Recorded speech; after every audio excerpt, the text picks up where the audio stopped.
As we approach December 15th in the NBA, the trade season is ramping up. We've had a lot of different nuggets around the NBA about different trades that could potentially be in the works. And I do think we're going to hear a pretty good amount until December 15th and all the way through the rest of December. And the big reason why I do think we're going to maybe get some movement sooner than later around the NBA is because as these players get the ability, or as these teams get the ability to trade some of these players they signed over the summer, etc., these players are now going to be able to be in these discussions. And I think that that is the final piece that a lot of these teams want. I also believe that if they are signed sooner than later, they can turn around and be reaggregated again in another trade. So that's another layer to this too. So I think there's quite a bit of noise out there right now. Obviously, not everything will come to fruition, but I do think we'll probably have a really interesting trade season this year for the next couple of months. Now, I don't know if that means a Giannis trade, a Trae Young trade, John Morant, LaMelo Ball, whoever the hell else star is out there. I don't know if it means that specifically, but I do think there will be some good movement for role players. But I wouldn't be opposed to seeing a star trade because those are always fun, right? When you can kind of project and see how that looks for the future of that team. And then the team losing the star, what do? Do they get back a blue chip asset? Do they get back a bunch of picks? Like, how does that all look overall? Hopefully you guys enjoyed this video. I'm going to set a pretty high bar here. Firstly, we're trying to get to a subscriber goal of 40,000. So if you're new, make sure you subscribe. We greatly appreciate it. Here to the Bulletin, where Trevor and I keep you guys informed with all the information and news, rumors, etc. around the NBA. But the like goal, it's free. It helps out tremendously. 700. That's the goal. Highest goal we've ever set. Let's smash it out of the park. So since we're already on it right now, we're going to cover Myles Turner. He could potentially be a salary match for Jonathan Kuminga per Jake Fisher. The Warriors have shown some real interest in Turner in the past, dating to the well-chronicled trade discussions between Golden State and Indiana that included various concepts involving Kuminga, Wiggins, and Buddy Hield. Frankly, I think Myles has kind of just been average, I guess, this year, but that's not a slight to him. But I think he would be great in Golden State. I said all that to say, I think he'd be great in Golden State. Just quick question. Do you guys have faith Kerr would use him properly? I'm really curious about that. It's not that I don't. I'm just curious about your overall perspective on Kerr as a coach. Let me know in the comments. So that being said, I think he is the ideal type of center, able to space the floor, big body, can catch lobs for you, can protect the rim for you, can move the ball a little bit. They've got a similar 3-and-D archetype player in there in Al Horford, except, he's like 12 years older, dealing with injuries. I think he's also got sciatica too, right? Something like that. So, I think getting that insurance there would be nice, right, overall. And that would be a huge, huge boon for them. And if they're able to turn Kuminga, who is a player they are literally not even playing that much, into Myles Turner, that is a huge, huge bonus, I think. And I think that's probably on the higher end of what you could expect. I know there's a lot of aspirations, not a Clipper video, for being able to get a good return for Kuminga. But frankly, like I said in the previous video Trevor and I did, I don't expect them to lose a ton of value on the asset of what Kuminga could potentially be, because teams trading for him, I think they've got enough of a sample, right? They know who he can be in an elevated role, and they will do their best to optimize him and put him in said role and extract all that they can out of his potential and really show who he can be, right? Even though he doesn't fit in Golden State, long story short, that doesn't mean he can't be good elsewhere. I think that's a fair point that everyone can agree on. But that being said, that doesn't mean I think they'll be able to pull off a star trade. Now, lastly, this is Milwaukee trading Myles in this case. I would assume that this is something that happens post-Giannis trade, if a Giannis trade does happen, because I don't see a reason to trade Myles unless it's to get back another star to pair with Giannis in that situation. I think that's another piece of this too, because in theory, if they traded Giannis, they may be needing to tear it all down. Right. And at that point, you would be putting everyone on the table. Myles, Kuz, everybody. Trying to get, maybe you keep Rollins, maybe a couple other younger guys you like, but mostly everybody else is on the market.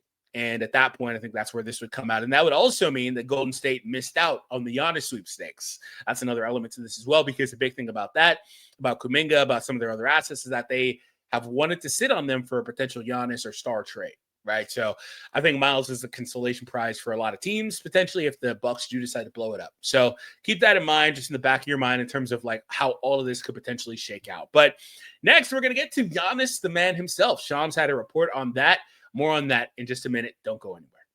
Ever hear the Sleeper app? Here's a little secret. It's more than just a platform for season-long fantasy leagues. This year, millions of users enjoyed playing fantasy sports on Sleeper, but the app offers so much more. Live stats, real-time updates, and visualizations on all stats. A news feed, this is so important for me. You can get lightning-fast updates on your favorite players and teams. A real-time chat to allow you to engage with other users about individual plays and performances during the NFL and NBA seasons. So download the #1 sports app today. Experience it for yourself. When you use promo code Bulletin, you get up to a $100 match on your first deposit. Terms and conditions apply. See Sleeper's terms of use for details. Currently operational in over 25 states. Check out Sleeper today. And by the way, they do have a phenomenal promo going on right now as well.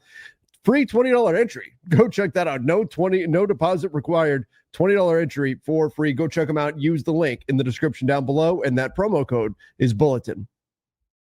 All right. So Shams reported earlier today that the Bucks locker room is starting to feel the tension between Giannis and the team, and I think that is normal, I guess I should say, when you go through this situation, certainly with the star player, but the situation where everything is so out there in the public, and there's so much speculation and talk about whether he will ask for a trade, whether he won't ask for a trade, whether the Bucks will or won't trade him, things like that. I'm sure that can be pretty grating for your team. And then also, when you're not able to have the season you guys envisioned yourselves having, right? The success isn't there. You know, the old adage, winning cures all. All these things can compound, and I'm sure create tension, can create issues or drama. Plug in any other synonym there that you want. And I think that if he's reporting this, that's probably a bit of why, right? And Giannis is interesting. I've said several times on the channel, I'd love to see him stay in Milwaukee because, frankly, there's not a lot of guys that play their entire careers everywhere or in one spot instead of going elsewhere, right? And I think Giannis is already pretty close to being that guy, right? So that'd be really cool, especially for Milwaukee, a place that doesn't get a lot of those Giannis type players, right? So, and there's not a lot of those to go around, especially. But that being said, I think that'd be really cool. But Giannis has also talked out of both sides of his mouth, right? He said, I love Milwaukee. I would love to stay here. I'm only focused on this team. He said all these things, especially recently. But he's also said the exact opposite. Not that he hates Milwaukee or anything, but because there's always going to be an innate affinity for Milwaukee, for all that they've done for him, his family, etc. Like, that's understandable. But he's also said he doesn't feel like his career is fulfilled if he doesn't win more. And a lot of that's trying to keep pressure on Milwaukee to make moves. But the problem is you push and you push and you push and you push. And now they're here. They have nothing else to do. They have nothing. It is what it is. And so if you're Giannis, you said these things. You said you may change your mind. Are you changing your mind, or are you content? Are you going to ride it out? What does it look like? Because there's not really much else to do. And frankly, the dead cap on their books is really going to be limiting, I would say, if they retain Giannis and try to be in contention for a number of years. And that's just the harsh reality of the situation that they're in. And that's why it seems more likely than ever that he's just going to ask for a trade, because you get to a point where, like I said, you push, your hands are tied. There's not really much else you can really do.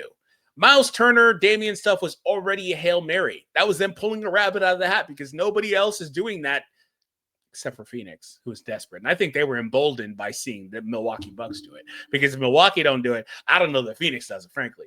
But that being said, teams don't often pull that card, right, to extend that salary across the books for that many years, because it's extremely limiting, especially now in the current CBA. So that being said, I would love to see him stay, but I think that this will continue to be a problem until he is traded or until he comes out and outwardly shuts it all down again, right? Which he's done before, but it just doesn't go away. People still speculate. It's still out there. The media is still talking about it. It seems like the entire world is pushing for a Giannis trade. And at that point, there's not much else you can really do. And I think if he does want to trade, I know that he doesn't want to, I feel like I know anyway, he doesn't want to be the bad guy either. I don't think he wants to come out and just publicly say, hey, I've done what I can, trade me, right? But I also think that, again, regardless of how loyal he may or may not be, I think he's been tremendously loyal. Don't get me wrong. Don't hear what I'm not saying, as Trevor would say. I think it's really damaging when you say things like, I may change my mind later. I think that's very damaging. And there's no reason to say that. Frankly, there's no reason to say that unless you're laying the groundwork for the potential of you doing that. And again, same thing over the years. So I'm sorry, Bucks fans, if you're mad at me. I'm not trying to make you mad at me. I said that I would love for him to stay there. I just don't really appreciate, and frankly, I don't know how you can, him saying these things, even though he said the opposite, which is why I said he's talking about both sides of his mouth. So I think that overall the tension will stay there, because if I can put these pieces together, I'm sure the teammates can too. It's not hard, right? So hopefully it's all resolved sooner than later. Now, moving on, Klay Thompson looking for a contender if he is traded.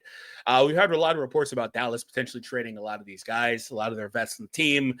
We've had talks about how valuable AD is or isn't at this point with the salary, his age, injury concern, etc. Klay, though, is interesting, though. I think he's still one of the best shooters of all time, obviously. And he's starting to rebound and play much better than he did at the start of the season as the season's gone on. He must be a slow starter nowadays. It's fair. He's getting up there. He's like, 35, 36? He's getting up there. So that being said, I think he's a piece that could be very valuable to a team that really could use that shooting and could use that fastball of having a lethal shooter that you cannot step away from, right? Even when he wasn't shooting well, teams still defended him like he was Klay Thompson because he's freaking Klay Thompson, right? So I think that's important. Now, for him, the salary is the problem. I don't know that teams would be so willing to trade for that salary unless they're positive he puts them over the top. And if you're a Western team, what does over the top look like? Ideally, that looks like it makes you better than OKC. I don't know that there's a singular move any of the other teams that are in contention can make to put them in a position where they're just flat out better than OKC. Certainly with OKC coming in better this year, the experience of making it all the way to the finals, playing a couple game sevens, that intangible stuff, I think that matters. But maybe he could be a part of a conglomerate. Is that the right word? Of moves that you make to kind of put you over the top. But it's kind of hard to swing that much with all that salary. But if you're an Eastern team, maybe you could talk yourself into it because there is no OKC blocking you from the finals. Now, they may block you from a championship, but they're not blocking you from the finals. And if you get that deep, this is why we play the games. Who knows what happens? Maybe OKC is without a player or two. Who knows? Anything could happen. And then you could steal a chip.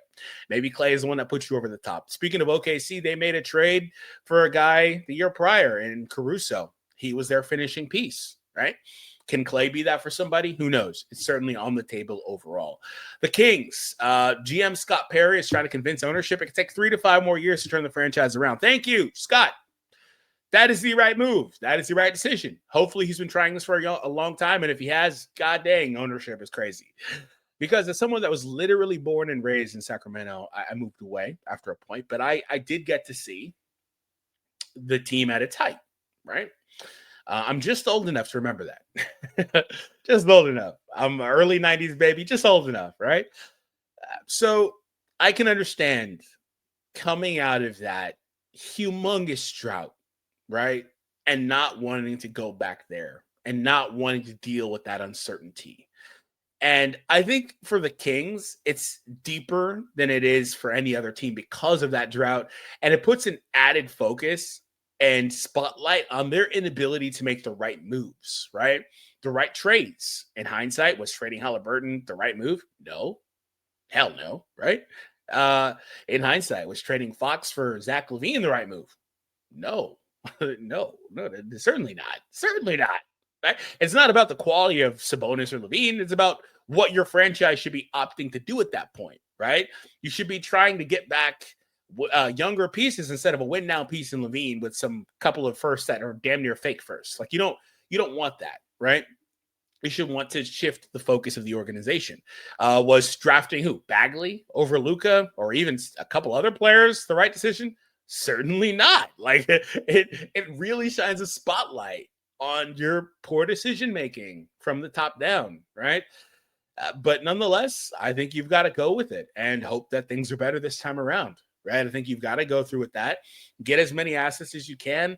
Do this the right way. And if you do it the right way, it won't be a prolonged rebuild. You've got a couple pieces you like, a few pieces you like, and you can hold on to. I think you need to extract all the value from the vets on this team, or maybe even if you do trade Keon, extract all the value, get every little bit of value you can in return if you trade those players, and do it right. Because this is not going anywhere. The West is too good, right? And frankly, This is just not the window to try to be a contender if you don't got one of them top guys, man. It's to be honest with you, this is just not the window because there's too many peak talents in the NBA right now. That's always the case, but it's a damn hard time to build from the ground up to try to be. And that's kind of why I'm pretty bullish on the Mavs also. I think like they'll be a real contender if they do everything right in like 4 years or so, 5 years or so. Some of these guys will age into being better players, but some of the current tops will start falling out, right? And who knows? Who knows? But again, that's always a sliding scale, right? But certainly right now is not Sacks time. Regardless of any of that, it's not Sacks time. They need to, I think, make this decision and come to this decision collectively and make the moves needed, right? So Indiana is in pursuit of a center, and there's a lot of talk about Daniel Gafford. That could be the guy that they're looking for. Is he their long-term solution? I'm not so sure, but I think he could be a nice piece with that team alongside Tyrese Halliburton. I wanted to shine a really quick spotlight on freaking Jay Huff, dude. So Jay Huff he's been their center or one of the centers. They're kind of handling it by committee, but he is one that really stood out to me because I thought it was hilarious because, they left Myles Turner and he was the one that's close enough to like skill set to be able to bring some of that same stuff as a 3-and-D shot blocker, shooter, 3-and-D center type. He plays 18 minutes a night. Why is this dude getting 2.5 blocks? That is, he's averaging 5 per 36. Jay is killing it, man, with the blocks and rim protection and stuff. His shooting hasn't been exactly that, though. He's not really ever had a high volume. So this may be kind of what he truly is. I'm not sure, but I just thought that was interesting. And certainly if he continues producing like this, you could plug a Gafford alongside him to give you a different look. And I think you'd have a hell of a 1-2 punch. Maybe get a solid third string as well. They probably got one already on the books. And that could be a nice center core. Now, I think with Indiana, it's interesting because I think a lot of teams are just kind of expecting them to, or a lot of fans, I should say, are expecting them to just go away. And maybe that finals run was a fluke or things like that, similar to like the Hawks a couple years ago where they make the ECF and it just doesn't really materialize the same way again. I think that with Halliburton back, I think they'll be fine, man. I don't expect them to sell off some of their pieces. They've got some guys they need to make decisions on, but I think they're in a really good spot, and this is just basically a gap year. If I look at it, I'm pretty sure they've got their pick this year, and if they do, that could be pretty nice. If they don't, then it is what it is. But either way, this is a gap year, and they'll be back better, I think, than ever, potentially next year or certainly the year following that. So I think that we've mostly covered, we've covered everything except for the fact that Kuminga is expected to be included in trade talks. That's no surprise.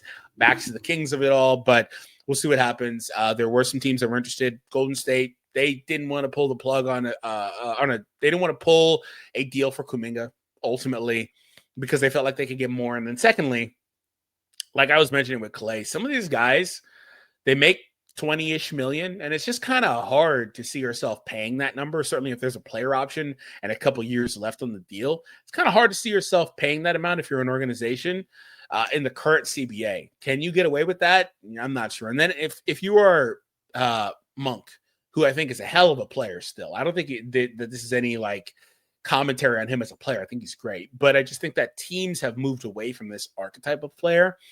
The microwave 6-man off the bench that can't play a lick of defense, things like that. I just think that they've moved away from these guys largely in the NBA currently and they're starting to also, I think, value, and he's not this either, value bigger guards like 6'4", 6'5" point guards and things like that can be decent on both sides of the court. So if you're a 6 foot, 6'1", maybe 6'2" guard, it can be kind of tough if you're not a transcendently good guard at some certain facet. Like, you could be big, and be average, I guess, as a switch scheme player. But if you're a smaller guard, can you be quick?